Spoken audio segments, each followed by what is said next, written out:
Blonde locks swirled with the wind.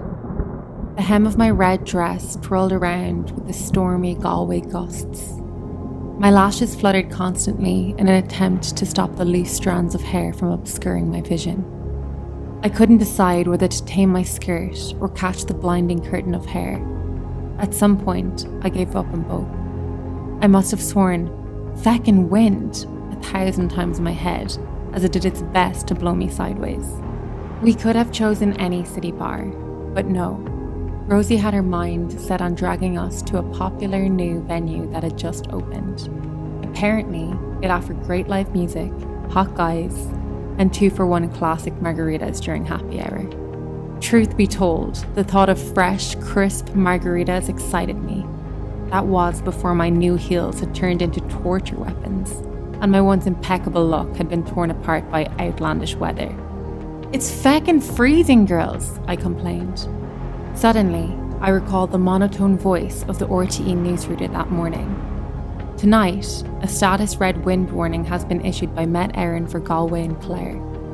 Storm George is set to bring about gusts of up to 120 kilometers per hour. Recalling his foreboding words, I screamed, "Girls, where is this place? My heels are feckin' killing me!" From behind me, I heard Rosie's high-pitched voice rise above the beeping cars and whooshing branches. "Come on, Bridget and Laura. Get a move on. The bar's just around the corner and it's not going to drink itself." "She said that 10 minutes ago," Laura shouted from beside me, wrapping her leather jacket tighter around her. Unlike mine, her jet black hair remained perfectly in place, cascading down her back in a sleek high ponytail. Laura always looked immaculate, even in a storm. "Stop whinging, girls, I can hear you," Rosie retorted. Then she screamed excitedly, "Ladies, there it is!" Facing into the wind blew aside all the loose strands of hair, and I could finally see properly. Rosie was right, we'd made it. The bar was to our left, its new fluorescent waxy sign proudly displayed over the entrance. The light show hosted within blazed out through the bar's large Georgian-style sash windows. The bar was huge, far bigger than I'd imagined, and it was packed to the rafters with the in-crowd. Right away I could see it was as good as the rumours had it. The music was loud. The sound of a live band boomed from inside, intensifying whenever the large door next to the ripped doorman swung open. "How are you, stormy ladies, tonight?" teased the doorman as we hurried up the slippery cobblestone path towards the entrance. He was a big, burly bear of a man dressed in black, and his muscles bulged underneath his dark polo shirt. He made for an imposing presence, but when he flashed us girls a smile, it was warm and welcoming. He opened the door for us, and my excitement started to build as the flashing lights from the stage illuminated our faces. The other girls' loud and constant clacking of heels melted into the music's beat. My companions didn't spare me a single glance as they bounced ahead, their eyes twinkling with excitement. It was safe to say our long walk in the freezing winds had already been forgotten. "Wait for me, girls!" I shouted, picking up the pace, just as eager to escape the brewing storm.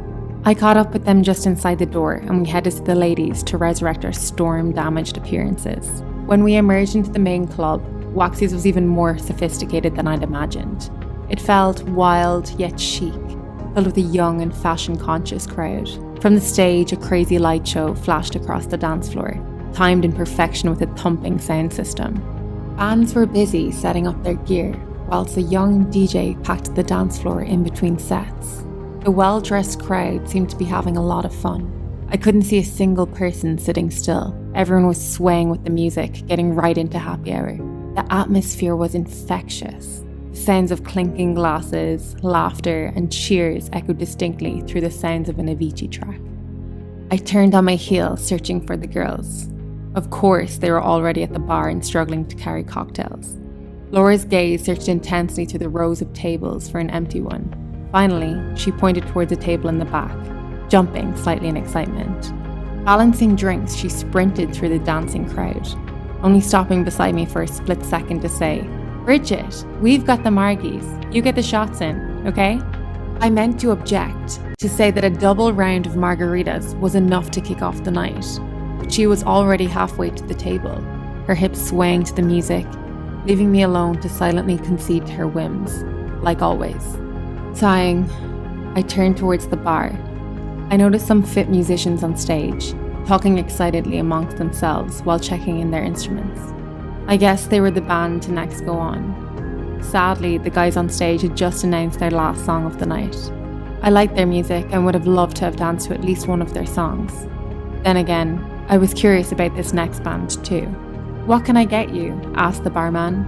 My mind was in a world of its own, and I didn't even hear him. Feeling embarrassed, I nodded and ordered 3 tequilas. "Let the young lady think, will you?" Another voice intruded. "Excuse Mick, he's having a rough night behind the bar." Slightly startled, I turned around to see who had spoken. That's when it hit me.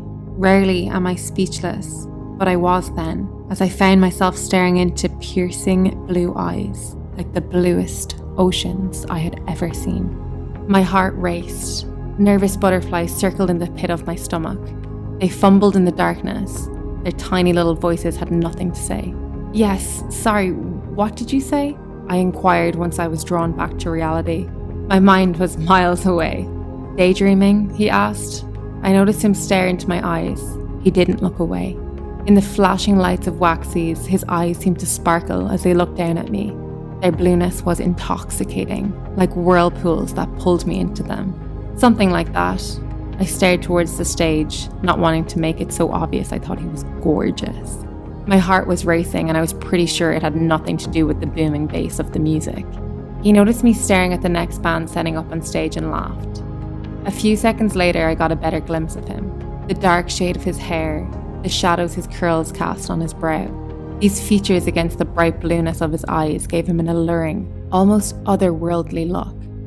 I took in his broad shoulders and the way his white shirt outlined a lean, muscular body. "Have you seen the next band play before?" he asked with a cheeky grin. "No, it's my first time coming here." The loud background music gave me an excuse to talk into his ear and inhale his cologne.